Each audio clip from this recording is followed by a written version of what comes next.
Listen and practice. Alex often felt a heavy knot of anxiety whenever he considered speaking English. His vocabulary was decent, grammar rules somewhat understood, but the thought of actual conversation caused immediate panic.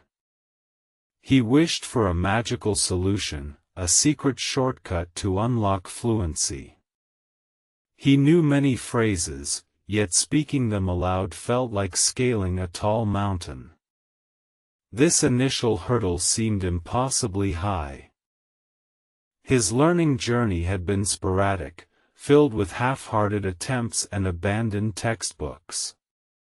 He would often listen to podcasts, understanding much, but never daring to repeat phrases.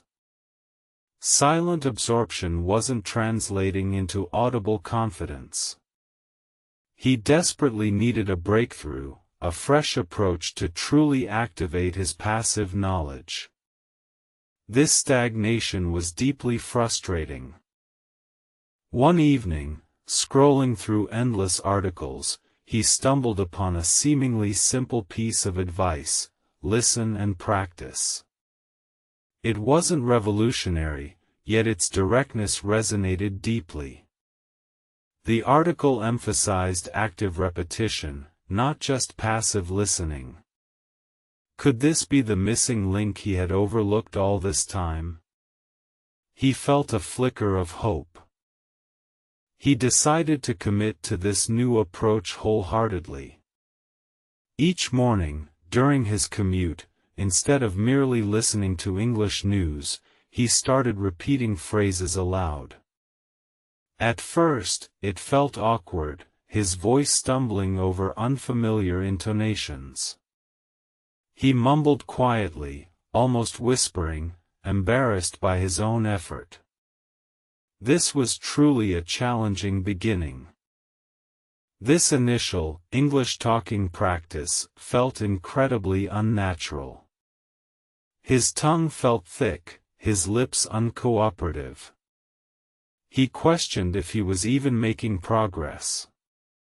Doubts crept in, whispering that this, too, would be another failed attempt. Yet, a stubborn part of him urged him to continue, to push past the discomfort. The advice was clear: start step-by-step talking. Don't aim for perfect fluency immediately. Focus on small, manageable sentences. He began with simple greetings, then moved to describing his day in brief, fragmented sentences. Each tiny successful utterance became a miniature victory, a stepping stone. He realized the best way to learn English wasn't about cramming grammar rules or memorizing word lists. It was about consistent, active engagement, even if imperfect. The language needed to move from his mind to his mouth, to become a physical act, not just an intellectual concept. His biggest barrier, he identified, was how make confidence in speaking. It wasn't a skill to be learned from a book, but a muscle to be developed through repeated exercise. Each time he spoke, no matter how small the sentence, he was chipping away at his self-doubt. He started recording himself. Playback was cringeworthy initially, highlighting every mispronunciation and awkward pause. But listening back also allowed him to identify specific areas for improvement, turning self-criticism into constructive feedback. This objective assessment proved invaluable. He explored different ways of learning English. Beyond just listening and repeating, he sought out conversational partners, albeit online at first. He joined language exchange platforms, nervous at every interaction, but determined to apply what he was learning. Slowly, imperceptibly at first, a change began to occur. The knot in his stomach loosened a little. His mouth felt slightly more cooperative. The pauses between his words shortened. He was still far from fluent, but the fear was slowly receding. How to improve your English further, he began consuming more native content. Not just news, but engaging stories, documentaries, and even comedies. He paid close attention to natural speech patterns, idioms, and the rhythm of conversation. He also found immense value in imitation. He would listen to a short dialogue, then try to mimic the speaker's intonation and rhythm exactly. This wasn't about memorizing lines, but about internalizing the musicality of the language. One day, he saw an advertisement, "Let's talk in British English." Always fascinated by accent nuances, he decided to focus his efforts, at least for a while, on developing a British intonation. This added a fun, specific goal to his daily practice sessions. He subscribed to a British podcast focused on storytelling. He found himself engrossed in English story reading, in a way he never had with dry textbooks. The narratives made the language come alive, providing context for new vocabulary. Reading aloud became a daily ritual. He would pick a paragraph from an English novel or article and read it aloud, focusing on pronunciation and flow. This helped bridge the gap between understanding the written word and producing spoken word. He started actively thinking in English, a challenging but crucial step. When walking down the street, he would narrate his observations mentally. This "how to think and speak" approach felt clunky initially, but gradually became more fluid. This mental narration was critical. Instead of translating from his native language, he forced his brain to process thoughts directly in English. It felt like rewiring his neural pathways, a demanding but ultimately rewarding exercise. His progress wasn't linear. There were days of frustration, where words wouldn't come, and he felt like he was back at square one. But he reminded himself of the "start step-by-step talking" mantra and pushed through the plateaus. He joined an online community specifically for British English learners. Here, he found others on a similar journey, sharing tips and encouragement. This sense of camaraderie provided much-needed motivation and reduced feelings of isolation.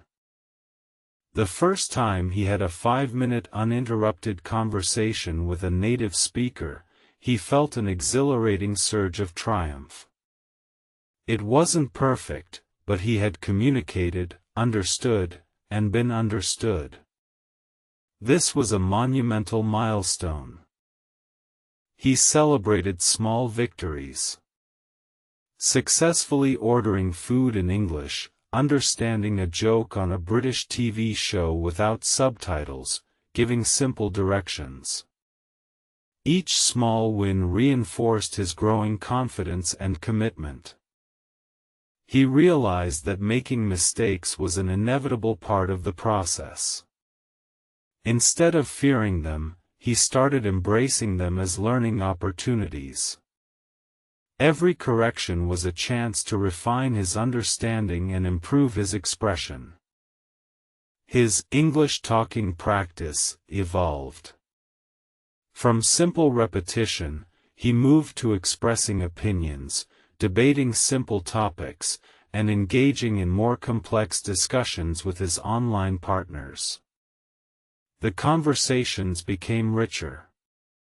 He discovered the importance of context. Learning words in isolation was less effective than encountering them in real sentences and conversations. This contextual learning made vocabulary stick much better. He made sure his practice was consistent, even if just for 15 minutes a day. Regularity, he found, was far more effective than sporadic marathon sessions. Little and often became his guiding principle. He diversified his listening materials, moving beyond just news and podcasts. He explored British stand-up comedy, interviews with actors, and even short stories narrated by native speakers. This kept things interesting. The best way to learn English for him became a holistic approach, integrating listening, speaking, reading, and even writing. Each skill reinforced the others, creating a powerful synergy in his learning. His fear of judgment, once paralyzing, had significantly diminished. He understood that most native speakers were patient and appreciative of his efforts, not critical of his imperfections. This realization was freeing. He started trying to teach concepts in English to himself, explaining things as if to an imaginary student. This forced him to articulate thoughts clearly and precisely, pushing his linguistic boundaries. The subtle nuances of British humor and sarcasm became more apparent.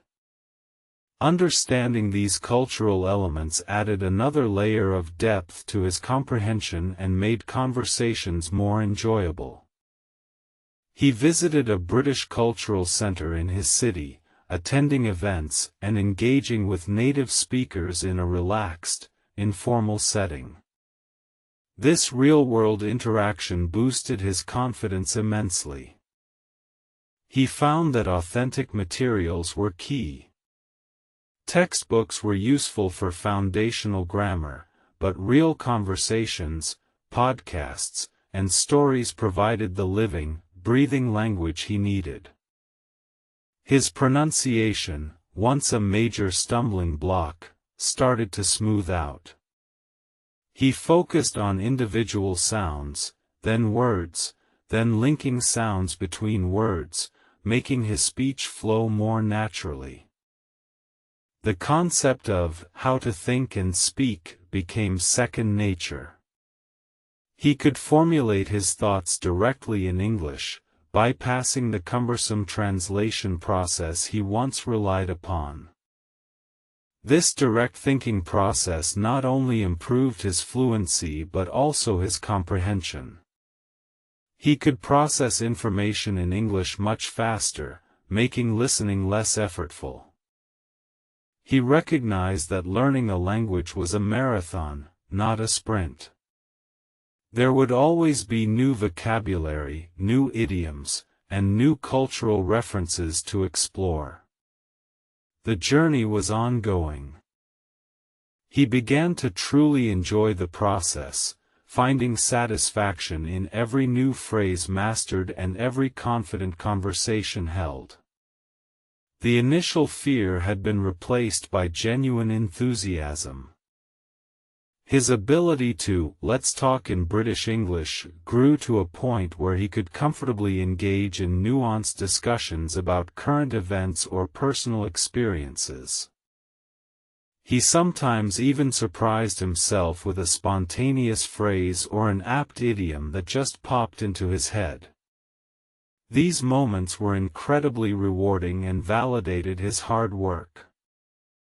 He realized that immersion, even if artificial, was incredibly powerful. Surrounding himself with English through media, practice, and thought had transformed his abilities. How make confidence in speaking was no longer a question but a lived reality. He felt capable, articulate, and ready to express himself without crippling self-doubt.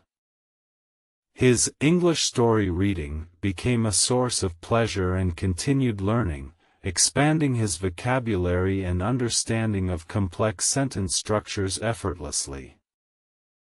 He started helping others who were at the beginning of their English learning journey, sharing his experiences and advice. This solidified his own understanding even further. He emphasized to them the importance of listen and practice as the fundamental starting point, just as it had been for him years ago. It truly was the bedrock. He told them to start step by step talking, not to overwhelm themselves with lofty goals, but to focus on consistent, incremental progress day by day. He shared that the best way to learn English was personal, but always involved active engagement and overcoming the fear of imperfection. Action was key. He explained how he built, how make confidence in speaking, through consistent practice and by reframing mistakes as valuable learning opportunities, not failures. His advice covered various ways of learning English, encouraging them to find what resonated most with their individual learning styles and preferences. He stressed that how to improve your English was an ongoing commitment, a daily habit, and a journey of discovery that brought immense personal growth. He recounted how "Let's Talk in British English" had added a delightful layer to his learning, making it more specific and culturally enriching for him personally. He highlighted the joy he found in English story reading, not just for language acquisition but for the sheer pleasure of engaging with compelling narratives. Finally, he shared the transformative power of how to think and speak directly in English, a skill that truly cemented his fluency and natural expression. Alex, once terrified of speaking, now confidently navigated conversations, his voice clear and articulate. His journey proved that dedication, the right methods, and a shift in mindset could achieve remarkable linguistic mastery.